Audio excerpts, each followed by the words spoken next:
A very warm welcome to all the participants in the third series of clinical rounds with Jindal IVF. I am Dr. Binakshi and it is my pleasure to be your moderator for the session. Today is our first session of the third series, and in this session we will be discussing about fibroids in infertility and the difficult decisions we face in such scenario. Uterine fibroids, they affect nearly 20 to 40% women in their reproductive age, and yet their impact on fertility continues to generate discussion, debate, and evolving evidence. To enrich this discussion today, we have Dr. Umesh Jindal ma'am, Director of Jindal IVF Chandigarh, a highly respected name in the field of reproductive medicine and infertility management. With decades of clinical experience, she has been instrumental in helping thousands of couples achieve parenthood and has been actively involved in training and mentoring young fertility specialists. We are honored to have you here, ma'am, and we look forward to your valuable insights into the session.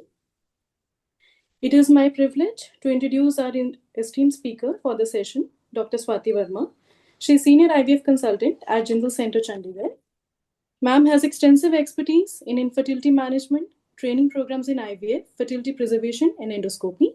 She has many publications in national as well as international journals and textbooks and has been actively involved in academic teaching and training. I welcome you, ma'am, and I request you to kindly lead us into the session from here. Thank you. Okay, thank you, Binakshi, for kind words. So, without any delay, is my screen visible? Yes, ma'am. Yes. Okay. So, today's topic of discussion is fibroid and infertility and the difficult diseases for myomectomy. This is basically a case-based discussion with evidence and the guidelines.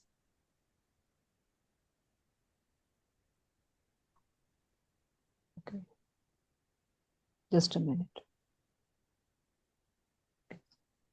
So today's learning object for this talk is basically to understand the impact of different type of fibroids on fertility and discuss the controversies about role of myomectomy in fertility treatment and to apply the ASRM, HRA and the RCOG guidelines to the real world infertility cases and to learn a balanced surgical risk versus fertility outcome.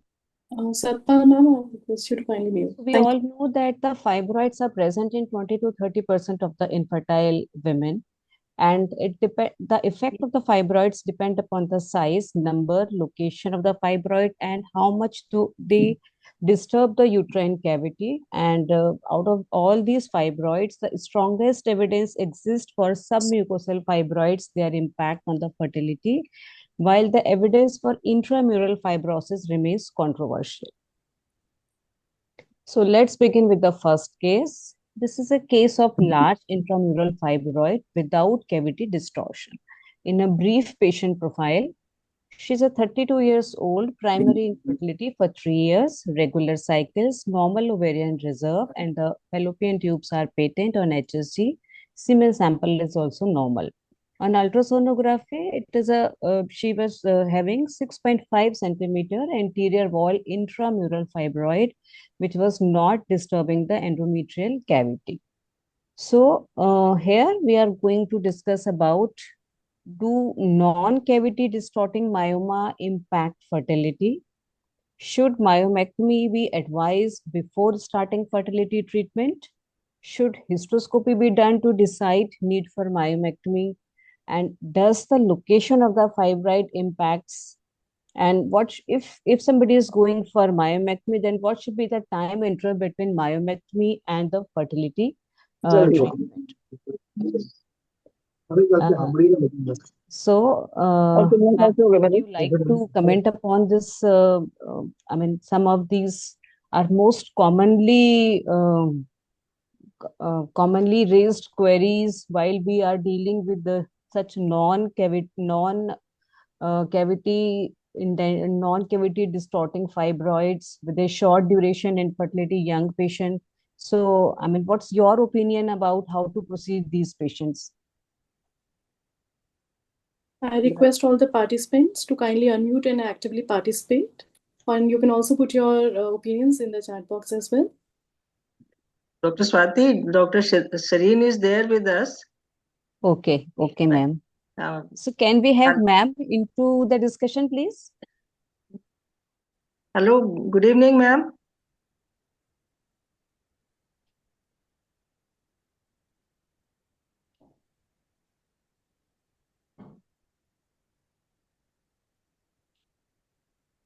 Ma'am, can you unmute yourself? Mute. Hello, Umesh. Anji, good evening, Uh, ma'am. Thanks for Good coming. evening. I was just trying to connect. I couldn't connect earlier. So I'm listening. I would like to listen much and may ask one or two questions. So you please continue. Okay, okay, ma'am. Thank you. Okay. So I think this is a type of myoma which always creates a dilemma. It's quite big, 6 centimeters. Yes, ma'am. Yeah. So anybody else would like to raise hands and give some opinion? Nidhi?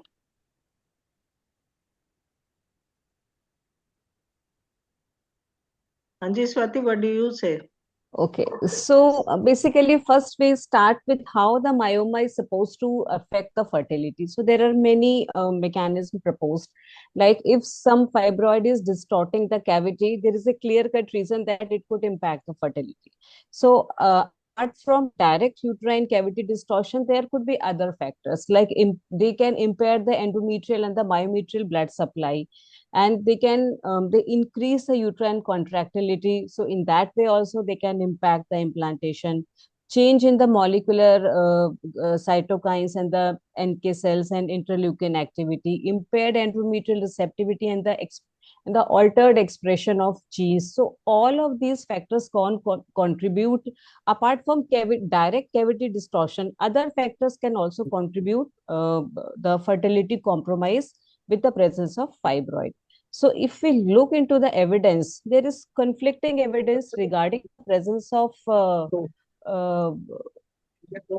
the presence of non-cavity distorting myomas. So, see, in one meta-analysis which was published in 2017, that includes more than 7,000 cases of 11 observational studies, and it was conducted in the unexplained infertility. The odds of fibroid presence was seen 3.54. That is quite high. Hence, it was considered that natural fertility is affected even if fibroid do not disturb the cavity, while in the other studies which was performed where cavity was not disturbed, not distorted, these studies document there was no impact on the fertility. But some authors also clearly document that the fertility outcomes were improved after doing myomectomy, although there is no consensus about the size of the fibroid after which we should consider for myomectomy. Different authors took different cutoffs, like you can see in this document. Some have taken cutoff as 2.8, some have taken 4, 3.5, or the 5 centimeter. And about all the evidence, the ESHRE and the ASRM also say that if the fibroid is not disturbing the cavity, then insufficient evidence of myomectomy is there. So this type of picture is actually, it's very much you can say conflicting type of picture is there. So there are some points which are in favor of myomectomy and some are against the myomectomy. So the points in favor of myomectomy is the size of the fibroid. In general, most of the studies document benefit of myomectomy when the size of the fibroid is more than 5 centimeters. So here, clear point is that the size of the fibroid is 6.5. So we can take this patient for myomectomy. And it has been documented that after removal of the myoma improves fertility because it causes quietening effect of the uterus by decreasing peristalsis, increased endometrial receptivity, and increasing the local blood flow. Simultaneously, we have to take these points also into the consideration. like it may, because cavity is not distorted directly, so it may not impact the endometrial receptivity directly. Plus, we do not have to forget about the surgical risk like adhesions, scar related obstetrical complications later on, delay in the conception, and obviously the financial implications are always there. So this is always we have to take both pros and cons of doing myomectomy in these type of patients. uh, so I think most of the situation is a patient and the doctors, uh, you can say it's basically a counseling, and how much the doctor feel like that this fibroid is actually is disturbing the fertility, because there is no hardcore evidence doing myomectomy in cases of unexplained infertility where the fibroid is not disturbing the endometrial cavity. So, for this case, the likely management could be, this is basically an individualized decision, and expectant management or the ART first may depend upon if there are other infertility factors, or the other etiologies are also there which contribute the infertility. And if we are doing a surgery, that should be done after a proper counseling. So, ma'am, Swati, let's discuss once again. This patient is, what is her age? I would like to put here again. It's 32 years old female. And how are her ovaries? A normal ovarian reserve, very short 3 years infertility, regular cycles. There is no other contributory infertility factor. So, and in but it's already 3 years infertility. Yes, ma'am. So, what would you like to do for her? Personally, patient says do as you think appropriate. Okay. I think because there is no other contributory factor, she is young, her ovaries are fine, the fibroid is far away from the cavity. So I would not like to touch the fibroid right at this time. I would like to go for some ovulation induction or the IUI planning. If that does not succeed, then I may counsel her for the myomectomy. So, if you have to go for IVF, then If I had to IVF in this patient, so I would like to see the reason. I mean, if it is an unexplained failure, then probably this 6.5 centimeter could definitely be a reason for failed implantation even after the IUI. So then I could consider performing myomectomy before planning IVF, before planning embryo transfer, actually. Ma'am, do the fibroids affect ovarian stimulation and retrieval in any way?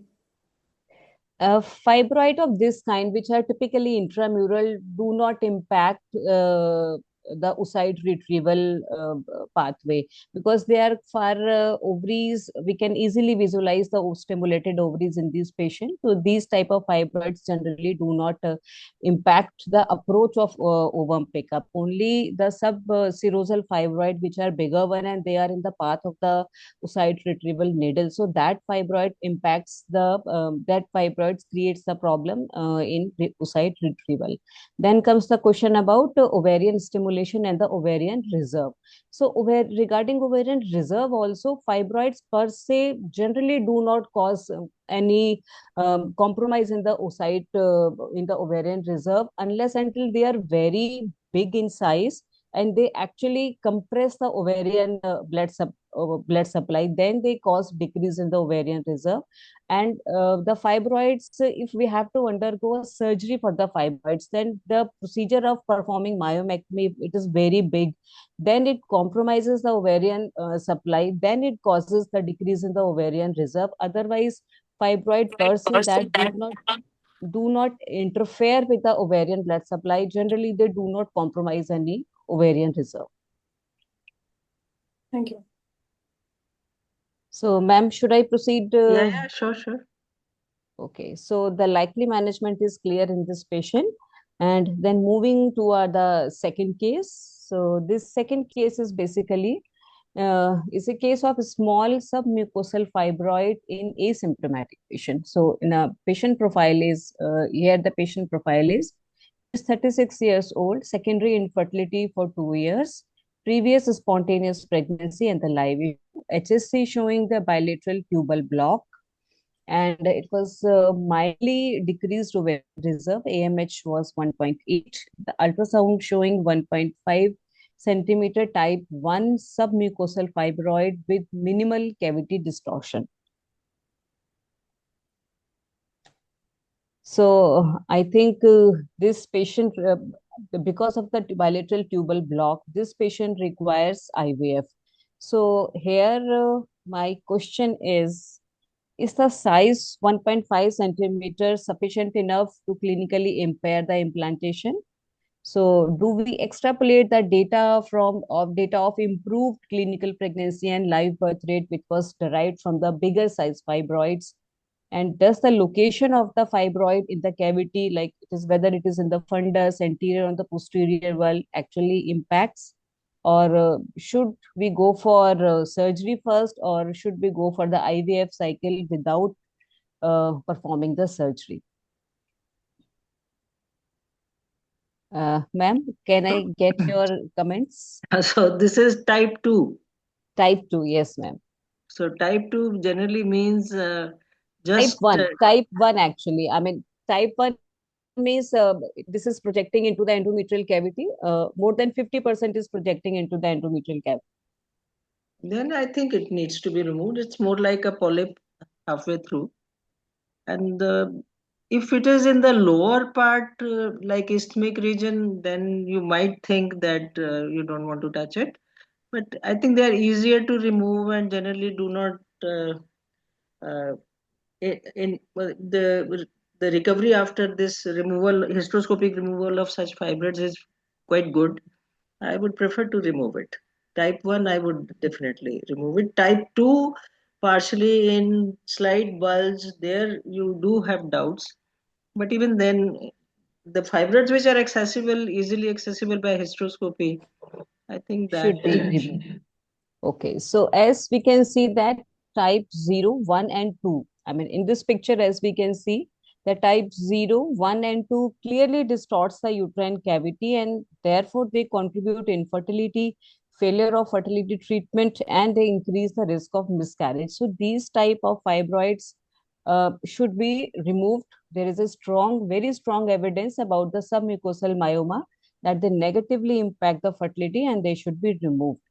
So in one particular meta-analysis, which was very recently published in 2024 only, and it was more than 8,000 studies, more than 8,000 patients, and 23 studies included fibroids and the infertility.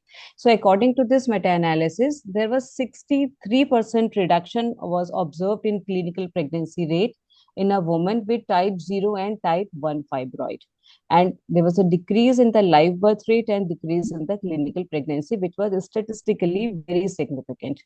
And then even the small cavity distortion, like in the type 2 myoma, which are slightly more into type 2 myoma, which are more into the myometrium surface rather than projecting into the endometrium. So even a small cavity distortion can affect the IVF outcome. And in one particular study, the authors document 34 to 38% reduction in the clinical pregnancy rate. Although the size here again remains a reason for dispute, the size more than 2 centimeter is considered significant in most of the studies, and there is limited high quality data for the fibroids which have size less than 2 centimeter.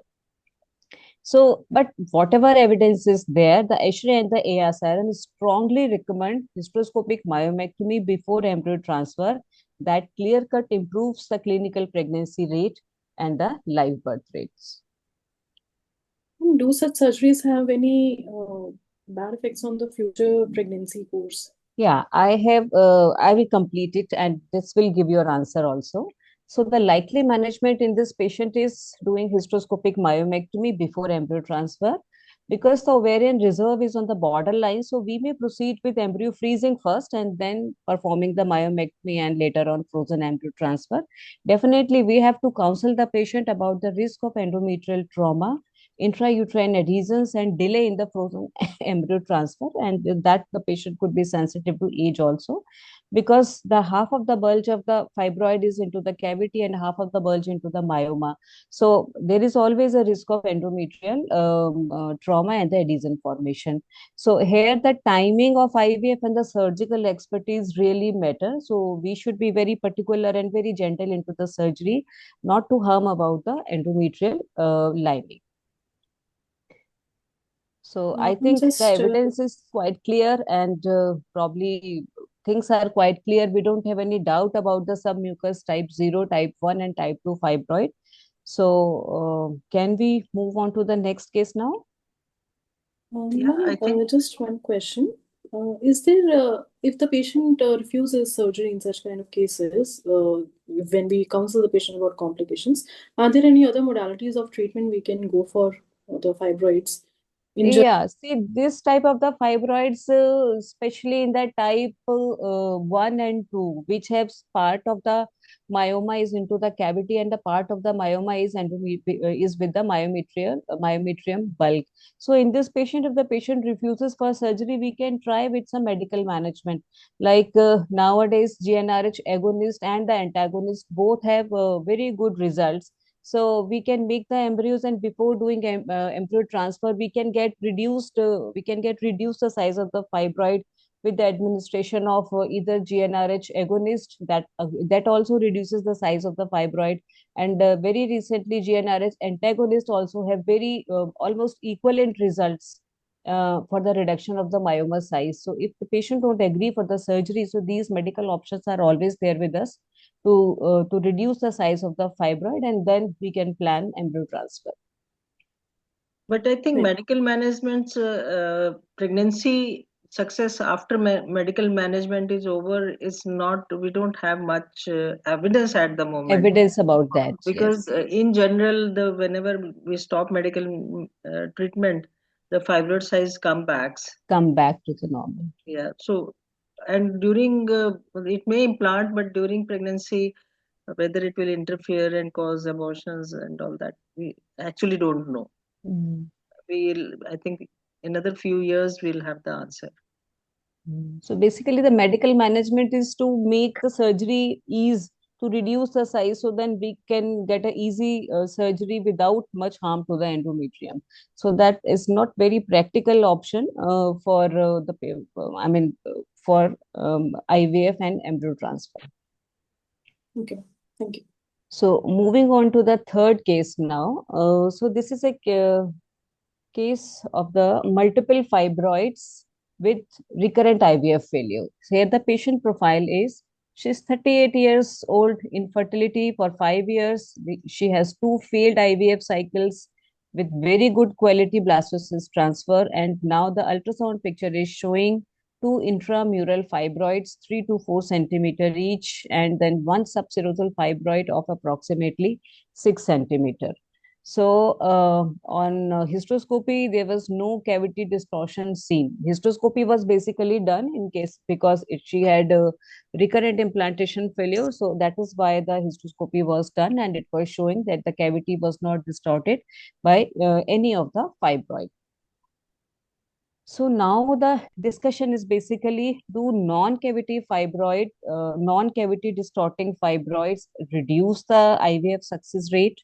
Is size more important than the number of fibroids?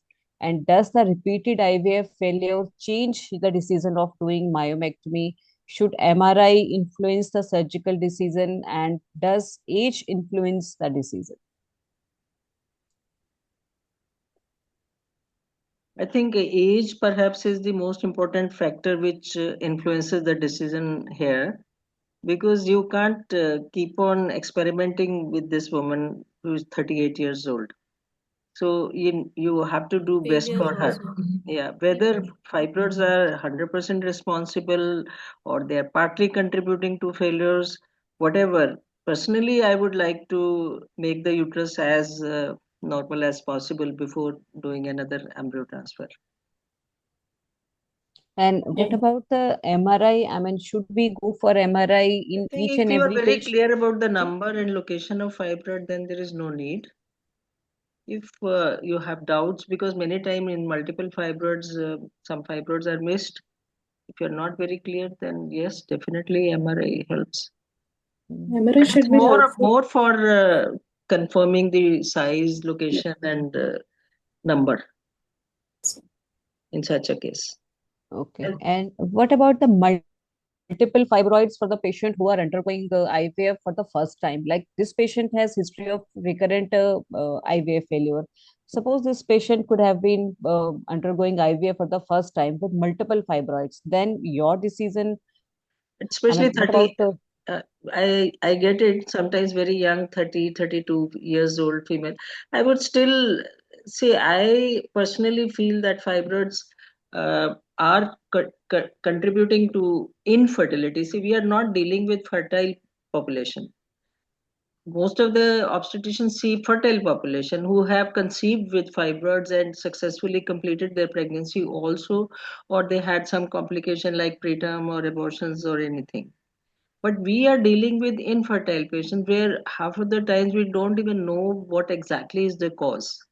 So the principle remains that whatever uh, abnormality you are seeing, you should try to correct it as far as possible, if possible.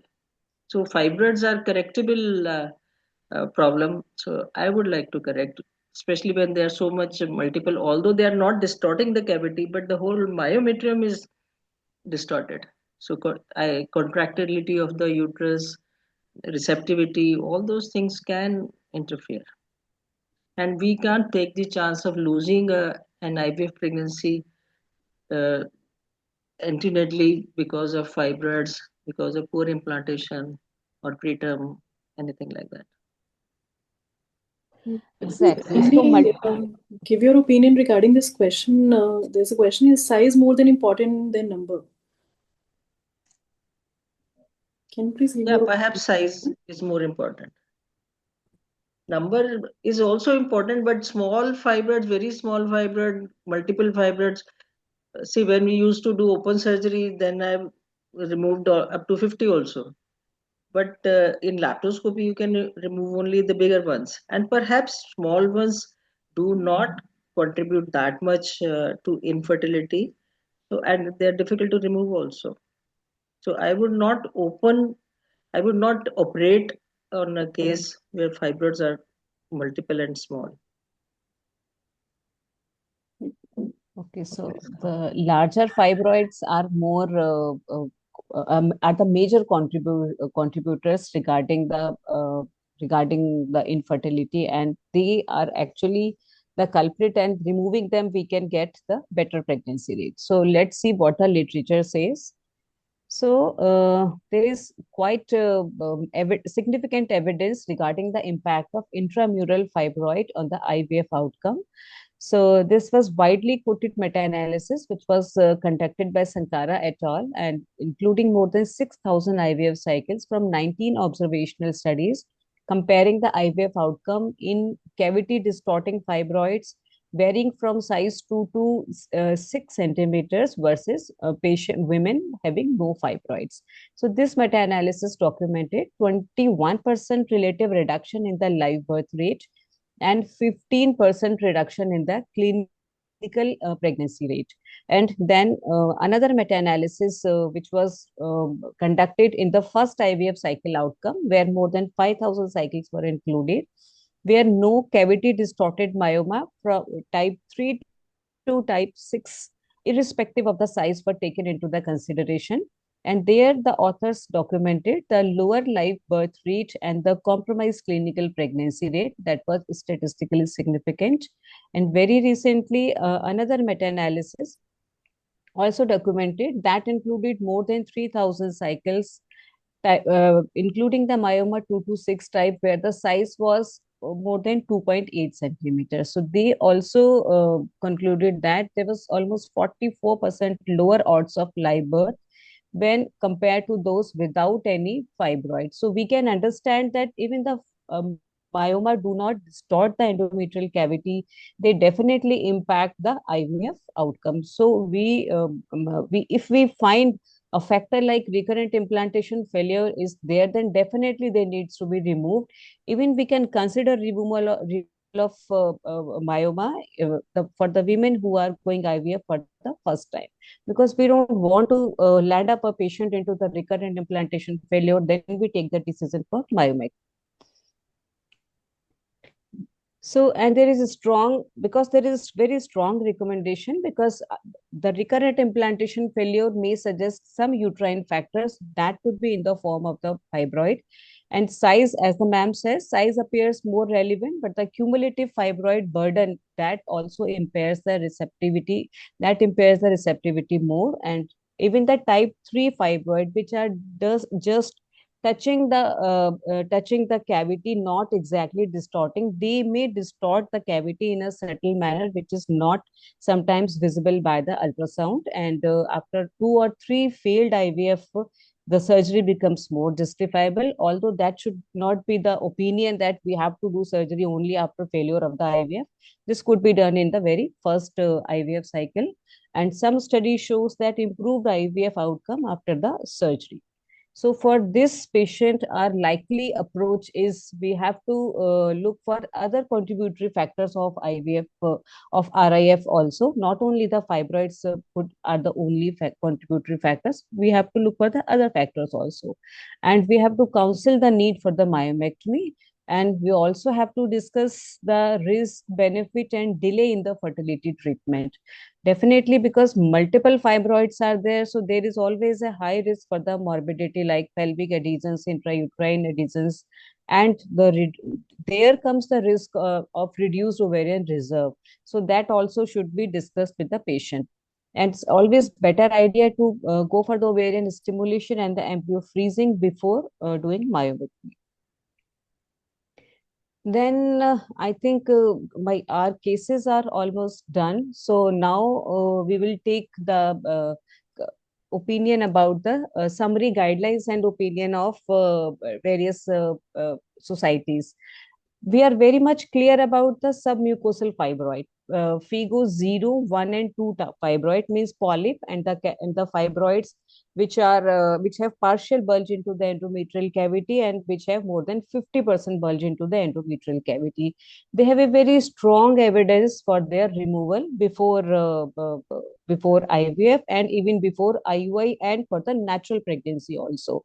So there is no controversy, there is no doubt about the removal of submucosal fibroids.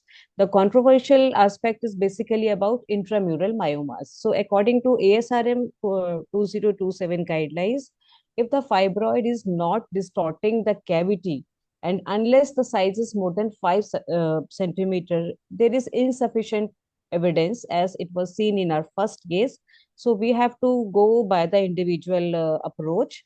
But if the cavity is distorted and the size is more than 4 to 5 centimeter and the multiple fibroids are there and recurrent IVF failure is also there, then definitely we should consider for surgery. And according to ESHRE 2022, only cavity distorting fibroids, they contribute for the poor fertility outcome. So their recommendation is remove the fibroids which do impact the which do distort the uterine cavity, and the fibroids which do not distort the endometrial cavity, probably their impact on the fertility and the outcome of fertility treatment is very uncertain and it's very controversial. So there comes the individualized decision for these type of fibroids, and for the fibroids which have size only 3 to 4 centimeter. But they also recommend that fibroid should be removed in cases of ART failure. So their opinion and the ASRM opinion are almost similar. Both of them recommend that IVF failure is definitely an indication for myomectomy. Then comes the RCOG guidelines. They have very limited support for the intramural removal, but ESHRE and ASRM, they give very clear statement about the requirement of myomectomy. So we have discussed about the different type of fibroids and the need for myomectomy.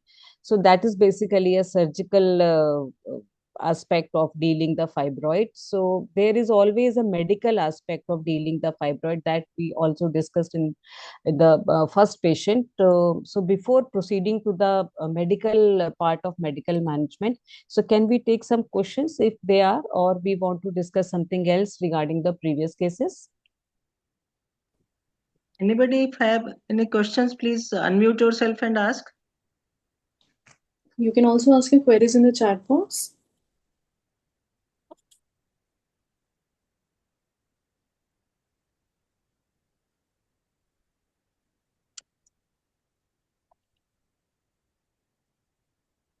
Vineet? Vineet, are you there?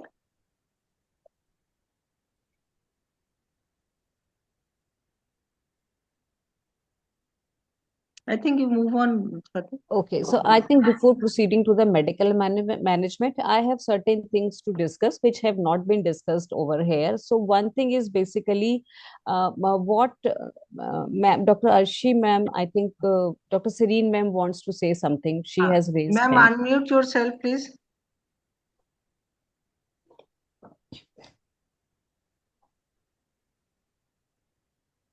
Unmute yourself, ma'am. Ma'am, kindly unmute yourself.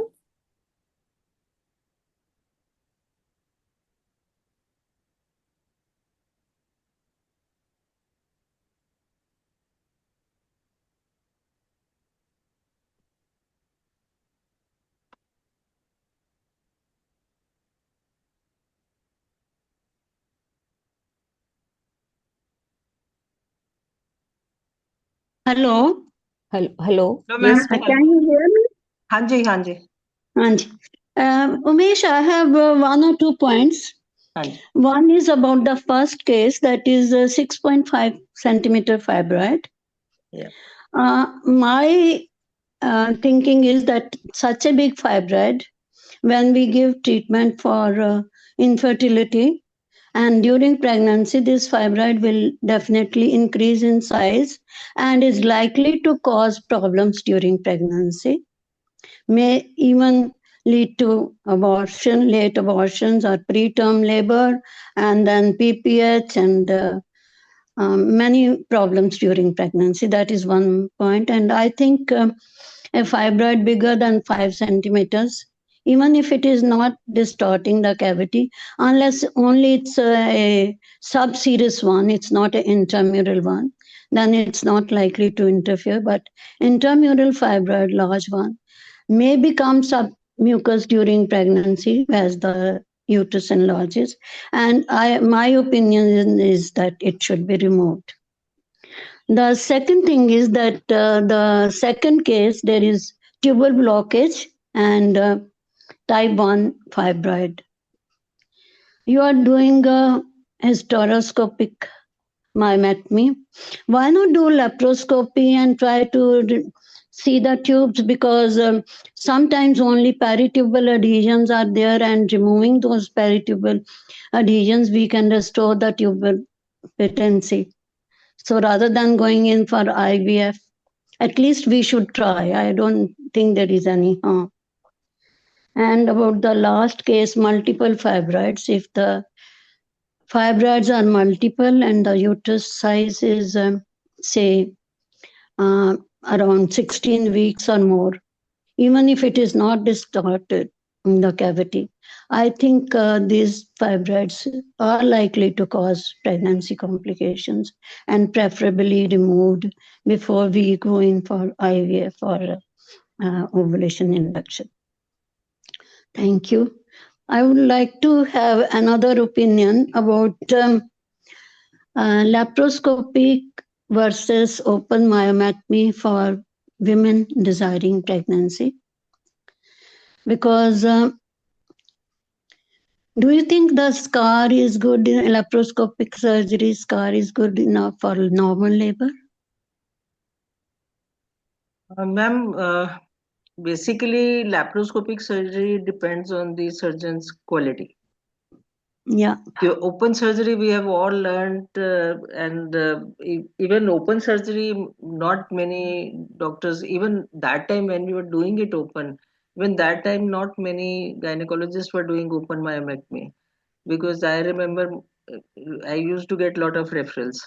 So myomectomy is an art, whether it is open or laparoscopy. So if somebody, good laparoscopic surgeon, now I think with the current suture materials and other things, the scars are fairly good. Regarding normal delivery part, I think these days even otherwise the cesarean rate is so high, and especially these patients are have some kind of fertility issues. So with scar, I think nobody is giving them a trial at all. Because for after open myomectomy, we are allowing vaginal deliveries and Yeah, I think it's same whether it's a yeah, laparoscopy and these days ultrasound can give you fair idea about the yeah, myometrium yeah, thickness and that's true. That's true. scar health. So it's not that big a issue, but in general, these patients just go for cesarean because they are otherwise high risk also. How many we can remove in laparoscopic? Because open we have removed even up to 150 Yeah, long time back. I know. I know. I removed Even now, I 150. think the only indication for open is when there are so many multiple fibers. Yeah, yeah. But I think still good surgeons can remove significant 20, 30. I think But that's it will take too much time on laparoscopy compared to open surgery. mostly they do uterine artery ligation and then only they will go for multiple. Yeah, Mhm. there is the time taken for open with multiple is definitely more. Thank you. Thank you, ma'am. So one question query is from my side. That points remains undiscussed till in the entire discussion. I mean, what are the factors that actually contributes that the fertility will improve after performing myomectomy? So, I mean, this is again very important thing that we have to take into consideration. Not every patient will get equal benefit of performing myomectomy and the chances of getting pregnancy, either spontaneously or through IVF. So, what are the points that we have to taken care while considering the myomectomy? I mean, is there any prognosticating points or what points do we need to take in care? I think that's a very important question, and nobody has been able to give an answer to this. That's why there is so much of controversy whether myomectomy will improve fertility or not. See, where indication is clear, perhaps those patients would improve. But ultimately, it will depend on other factors like sperm factor, ovulation, age, ovarian reserve, endometrium quality. So I don't think there is any such criteria which have been laid down, or even with experience, if I can think, okay, this patient will benefit or this patient will not benefit. Uh, I think still it's a So, very good question we can look for in future, but I don't think. actually, myomectomy is basically to restore the uterine cavity and the uterine anatomy. I Yes. mean, apart from this, there are many other things that contributes in the pregnancy. So I don't think still now only negative pointers can be there if there is some complication like adhesion or very extensive surgery or adenomyosis coexistent. So there are so many things which may be negative predictors, but positive predictors, I don't think till now we have, and that's why the controversy goes on whether to operate or not to operate. If we get in future some kind of pointers, then perhaps it will be a easier decision making. Okay, ma'am, definitely. So, shall Ma'am, we move? good evening, ma'am. Good evening, Hanji, Uh, Anjali. Dr. Vineet. Anji, good evening. Ma'am, I just want, like, I was just wondering about the last case that you have told, Dr. Swati. There are multiple fibroids, and what was the size? Maybe I just missed that. Yeah, I'll show it. No problem. Because I was thinking, if there are multiple fibroids and the size is not very big, ma'am, I just want your take also. like if we give Lupride to her and we kind of there is some regression of the fibroids, and meanwhile we start with the agonist cycle for her. I was just wondering, ma'am, what's your take on that? Vineet, the thing is that till now there's hardly any experience of pregnancies after medical management of fibroids. The most of the time medical management has been given for bleeding issues and other things, and the But before standard. starting IVF cycle, if we give Lupride and we regress the fibroids, See, it's then not just the uh, implantation. We have to think of the whole pregnancy. because these fibroids, they are, I think, all intramural, and nothing is coming in the. They're not submucosal, I Fine, suppose. fine. But Hmm. see, they're almost occupying the whole of the myometrium, if you see. But Dr. Vinit, she had a history of 2 previous IVF failure also. With okay, with the same So fibroid. it's Maybe not I just have the fibroid. cavity distortion, it's the vasculature, the The endometrial of course, receptivity. There's so many, the contractility of the uterus is also and interfered. there's so many other things which also Hmm. are involved. So Yeah. basically, it's like kind of unexplained infertility with fibroids. So whatever you are seeing, you remove it and hope that it works. And if it doesn't Uh, work, then it's like because an because unexplained infertility, which has fairly good prognosis with IVF. that's what I'm saying. Like even if there are multiple fibroids, she has gone for 2 IVFs previously, and now considering that the only factor left with her is that fibroids, which are like now visible. So patient is also like kind of कि नहीं यही कारण होएगा types. No, now she's 38 also. She's 38 also, and Yeah, we're reserve losing is on the also a AMH also. problem. So probably now the third attempt is going to be Third her. attempt should be after myomectomy only. Yeah, it could, I mean, probably it could be her last attempt also, only with her own oocyte. So, I mean, making the uterine cavity receptive after myomectomy could increase the chances of conception. And I mean, although all the fibroids are intramural, they are not clearly distorting the cavity, but it could But increase the but chances. definitely the whole fibroid volume, like the uterine Yeah, volume, is fine. definitely increased. And Hmm. sometimes, Dr. Vinny, these fibroids actually impair the manner you transfer the embryos. You are not able to exactly localize in the which part of the endometrial cavity you are transferring the embryo. They actually interfere with the view of the endometrial cavity while doing embryo transfer. So that also is taken care after doing myomectomy. So Are we these able small, to perfectly we are not also able to perfectly restore the total uterine anatomy after doing like so many removing so many myomas, like ma'am was saying. नहीं अच्छा हो जाता है यार. It's Mm-hmm. good, quite good, fairly good. Sujata is also wants to say something.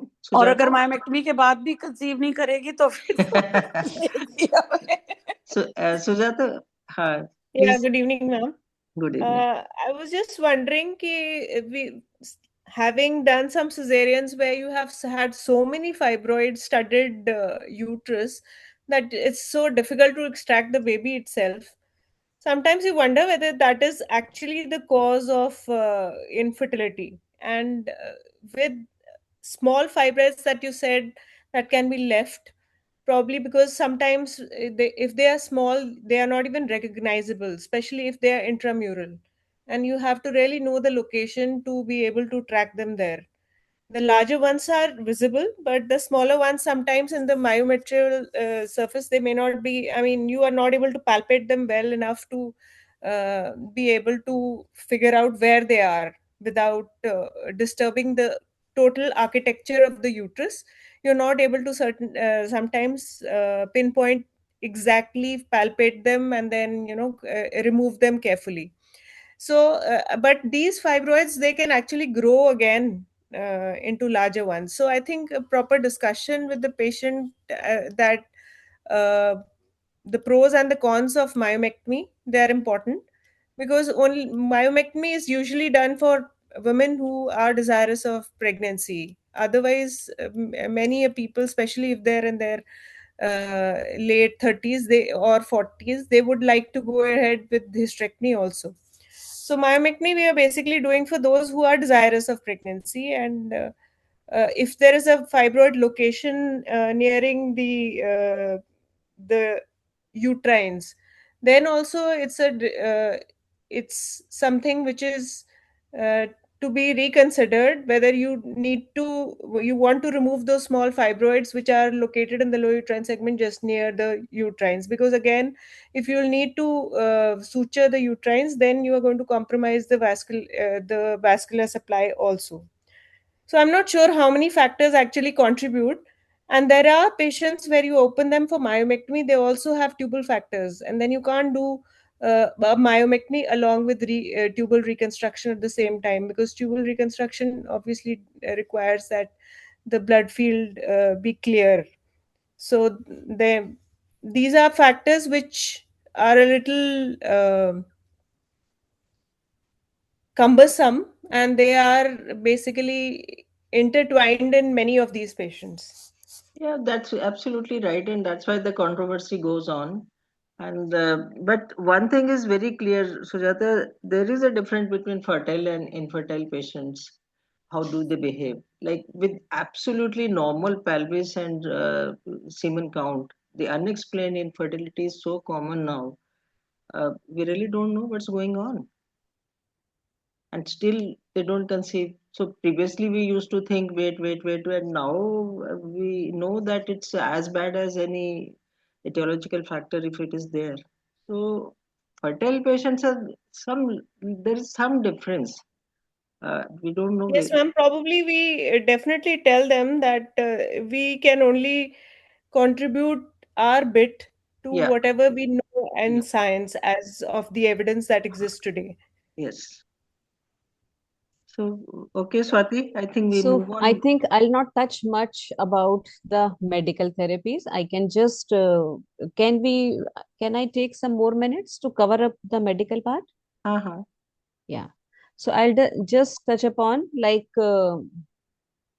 various medical therapies proposed. Out of these oral contraceptive pills, they have very limited benefits, and this can be understandable that the progesterone, which is the part of the OCPs, is associated is has an association in idiopathogenesis and the growth of the fibroid. So probably OCP may not directly decrease that volume of the fibroid, and rather they can increase, add up the fuel to the fire. So that probably is out for the medical, out for those who are taking treatment for fertility.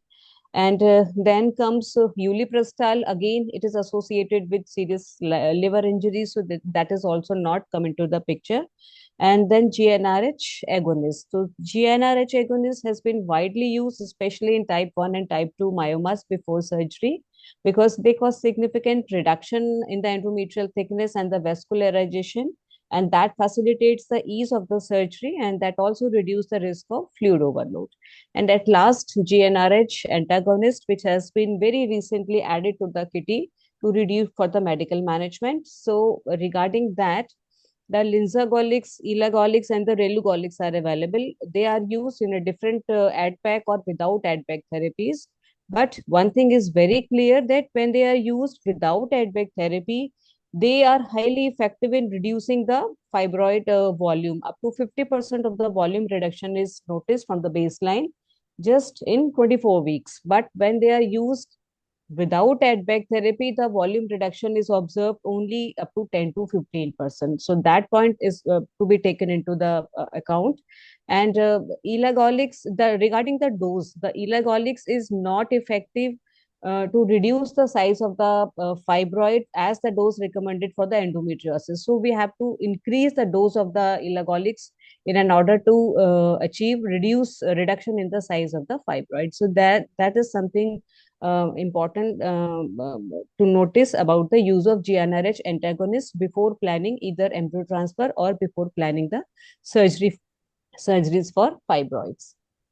So I think considering the efficacy of GnRH antagonist now, a new algorithm has been proposed in cases of uterine fibroids related infertility, and that gives us a personalized medico-surgical strategy. So according to that algorithm, we have to look for the type of the fibroid, whether it is 0, 1 or 2. It's very clear cut point is there. We have to go for the hysteroscopic myomectomy. There is no doubt about that. But when the size of the fibroid is more than 3 centimeter and the bulge is into the endometrial bulge is more towards the myometrium, then GnRH antagonist therapy for 3 months can reduce the size and make the surgery easy. So, and thereafter, if the size is very much reduced, patient can take a chance for spontaneous pregnancy, or we have to, if we have to plan the surgery, we can plan the surgery. And if the type, in cases of type 3, 4, and 5 myomas, we have to look for the other factors, whether they are multiple fibroids or if it is associated with adenomyosis. And then we have to look for the age and the AMH to get an idea about the ovarian reserve. If the ovarian reserve is really compromised and for some factor patient has to undergo a IVF, then ovarian stimulation and embryo formation or the oocyte vitrification should be done first before starting any medical or the surgical treatment. And then if we have to undergo a surgical approach, then we can give GnRH antagonist for 3 months just to get an idea about how the fibroids are responding. If the fibroids are giving a very good response and patient wants to try naturally, they can try naturally. And if the fibroid size is quite reduced, they can be taken for the embryo transfer, or the fibroid size does not reduce much, we can take the patient for surgery, and thereafter we can plan for embryo transfer. So this is basically a new algorithm that can be taken while treating a patient for infertility with fibroid. But one thing I would There like is to say, Swati, here that medical treatment is still untested, number one. Yes, yes, And exactly. time to pregnancy, one has to be very clear, because you waste patients 3 months, 4 months time and nothing happens, and then you go for IVF or some other things, and the patient keeps on hoping that pregnancy might happen after the medicine. So these things have to be weighed very clearly, whether you have time for waiting or not. See, in young patients, yes, you can still go for it. But if patient is beyond 32, 33, I think surgery, the tested, tried modality should be the choice. Medical Yes, therapy exactly, should ma'am. not be experimented on. there is a query from Dr. Nidhi. Role of mifepristone in medical management. I was asking.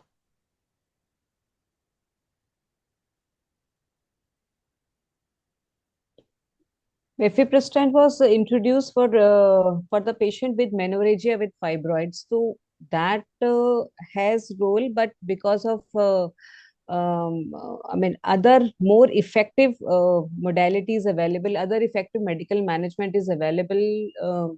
So now mifepristone has taken a backseat, I think, and other effective modalities are there, but mifepristone also has also causes significant reduction in the significant control in the menorrhagia in cases of I mean myoma induced menorrhagia.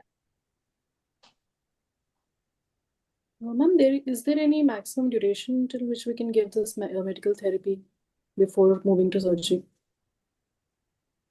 In general, it is said that it takes 3 to 6 months, because whatever therapy you are giving, you are suppressing the estrogen and the progesterone. So that will ultimately lead to the vasomotor symptoms about uh, so that estrogen and progesterone deprivation will be there. So duration should not be more than 3 to 6 months. If we are giving the more than for more than 3 to 6 months, then we need to give some advec therapy so that patient may not have that much of vasomotor Yeah, symptoms. that's what medical therapy for fertility, especially, should be short term only. If you have like patient comes with menorrhagia, you can give and stop bleeding and then, proceed to surgery or something like that. Medical therapy for 6 months, I mean, what I would say, underline the word, don't waste patients' time. Similar, fibroid, don't waste patients' time. Time to pregnancy is a very, very important outcome which has to be kept in mind. And wastage of time means wastage of age. Yes, Swati, I think. So I think we can conclude the session now with a take-home message that not all the fibroids need removal. Submucosal fibroid, definitely strongest evidence is there to remove them. Intramural, if its size is more than 5 centimeter, we have to take an individual approach for them. In cases of recurrent IVF failure, we have to consider the uterine factor as a responsible. So we have to go for the myomectomy, and we have to always balance the age, ovarian reserve, and the surgical risk. Evidence should not be considered as institutions, so we always have to take a shared decision. So that is how we individualize the strategy according to each and every patient profile. So with that thing, I think if we have some question, then it is fine. Otherwise, we can close the session. If any of the participants have any query, kindly come forward. Shall I conclude, ma'am? Yeah, I think. Yeah. So I think I can announce the next session, which is on 27 February. So that is on the endometriosis surgery or IVF. So that is again going to be very interactive and interesting case-based discussion on 27 February by under the expertise of Dr. Jindal and speaker Dr. Anupam Gupta, and which moderated by Dr. Sonal. Thank you, Dr. Swati, for such a clear and evidence-based and clinically relevant talk. And thank you, ma'am, for your valuable expert insights. I want to thank all the participants for their active engagement, and we look forward to meeting you in our next session soon.